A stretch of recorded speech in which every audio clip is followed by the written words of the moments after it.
Thrissur Irinjalakuda town cooperative ബാങ്കിലെ പ്രതിസന്ധി പരിഹരിക്കണമെന്നാവശ്യപ്പെട്ട് നിക്ഷേപകർ പ്രതിഷേധിച്ചു. ബാങ്കിൽ സാമ്പത്തിക ഇടപാടുകൾ നടത്താനോ പണം പിൻവലിക്കാനോ കഴിയാത്തതിനെ തുടർന്നായിരുന്നു പ്രതിഷേധം. കോൺഗ്രസ് ഭരിക്കുന്ന ബാങ്കിന്റെ പ്രവർത്തനങ്ങൾ സാമ്പത്തിക ക്രമക്കേടുകളെ തുടർന്ന് മാസങ്ങളായി റിസർവ് ബാങ്ക് മരവിപ്പിച്ചിരിക്കുകയാണ്. സംസ്ഥാനത്തെ ഏറ്റവും വലിയ അർബൻ ബാങ്കുകളിലൊന്നായ ഇരിങ്ങാലക്കുട സഹകരണ ബാങ്കിന് 2025 ജൂലൈ 31 മുതലാണ് RBI നിയന്ത്രണം ഏർപ്പെടുത്തിയത്. 35 വർഷത്തിലേറെയായി കോൺഗ്രസ് നേതാവ് MP ജാക്സൺ ചെയർമാനായ ബാങ്കിലെ ക്രമക്കേടുകളെ തുടർന്നായിരുന്നു നടപടി. ബാങ്കിന്റെ ദൈനംദിന കാര്യങ്ങൾക്കും നിക്ഷേപകർക്ക് പണം തിരികെ നൽകുന്നതിനുമടക്കം RBI നിയന്ത്രണം തടസ്സമായി. മാസങ്ങളായി പ്രതിസന്ധി നേരിടുന്ന ബാങ്കിലെത്തിയാണ് കഴിഞ്ഞ ദിവസം നിക്ഷേപകർ പ്രതിഷേധിച്ചത്.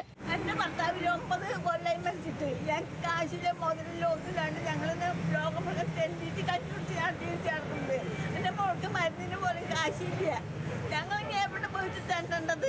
ഞങ്ങൾക്ക് 10 പൈസ ജീവിക്കാൻ മാർഗമില്ലാത്ത രീതിയിലാണ് ജീവിച്ചെടുക്കുന്നത്. ഇവര് 3 മാസം 4 മാസം 6 മാസം പറഞ്ഞ കാശ് ഇന്ന വരെ കാശ് കിട്ടിയിട്ടില്ല.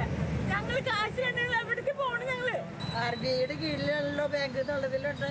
ആ ധൈര്യം വെച്ചിട്ട് ഞാൻ ഇതിൽ തന്നെ എല്ലാവരും ഡെപ്പോസിറ്റ് ചെയ്തുകൊണ്ടിരുന്നിട്ടുണ്ട്. ഇനിയിപ്പോൾ എന്ത് ചെയ്യണമെന്ന് എനിക്കൊരു പിടിയില്ല.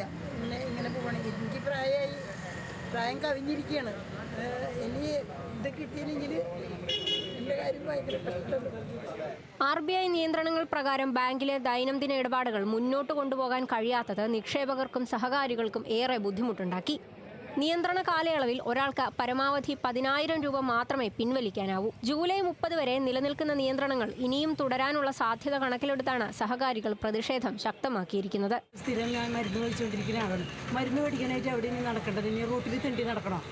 എന്നിട്ടാണ് ആലോചിച്ചിട്ട് എനിക്ക് ഒരു ദിവസം ചെല്ലുതോറും എനിക്ക് എൻ്റെ ജീവിതം എന്തായി തീരുമെന്ന് അറിയില്ല. എനിക്ക് തരാനും ആരും ഇല്ലാത്തൊരവസ്ഥയിലാണ് എൻ്റെ ജീവിതം. ഇത് ഇത്രയും വലിയ അക്രമത്തിൽ ഞങ്ങളെ കൊണ്ട് എത്തിച്ചത് ഇത് പാവപ്പെട്ട ജനങ്ങളോട് കാണിച്ച ഏറ്റവും വലിയൊരു ചതിയല്ലേ ചെയ്തിരിക്കുന്നത്. ഓട്ടോറിക്ഷ ഓടിച്ച് ജീവിക്കുന്ന ഒരു വ്യക്തിന് മനസ്സിലായ ഈ 30 രൂപ 35 രൂപ 40 രൂപയ്ക്ക് ഓട്ടോ ഓടിച്ചിട്ട് കിട്ടുന്ന കാശും പോകണം നമ്മൾ ചിലവ് വെച്ച് മിച്ചങ്ങൾ നമ്മൾ കൊടുത്തിട്ടുക മനസ്സിലായി. അത് ഒരു പല ഡേറ്റുകളും പല കാര്യങ്ങളും പറഞ്ഞു കഴിഞ്ഞാൽ ഞങ്ങളുടെ കാര്യങ്ങളൊക്കെ വളരെ ബുദ്ധിമുട്ടിയിരിക്കുകയാണ് പോകുന്നത്. കഴിഞ്ഞ ദിവസം നടന്ന പ്രതിഷേധത്തിന് പിന്നാലെ ബാങ്കിന്റെ അഡ്മിനിസ്ട്രേറ്റീവ് പാനലുമായി നിക്ഷേപകർ ചർച്ച നടത്തിയിരുന്നു. എന്നാൽ വിഷയത്തിൽ കൃത്യമായ മറുപടി നൽകാൻ ഉദ്യോഗസ്ഥർക്കായില്ല.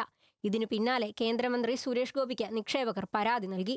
3 ടയർ വിഭാഗത്തിൽപ്പെടുന്ന ഇരിങ്ങാലക്കുട ടൗൺ കോർപ്പറേറ്റീവ് ബാങ്കിന് 1000 കോടിക്ക് മുകളിൽ നിക്ഷേപമാണുള്ളത്. എന്നാൽ ഓഡിറ്റ് റിപ്പോർട്ട് പ്രകാരം 71 കോടി രൂപ കടത്തിലുള്ള ബാങ്കിന് 185 കോടി രൂപ തിരിച്ചടവാണ് സഹകാരികളിൽ നിന്ന് ലഭിക്കാനുള്ളത്. ന്യൂസ് മലയാളം, തൃശൂർ.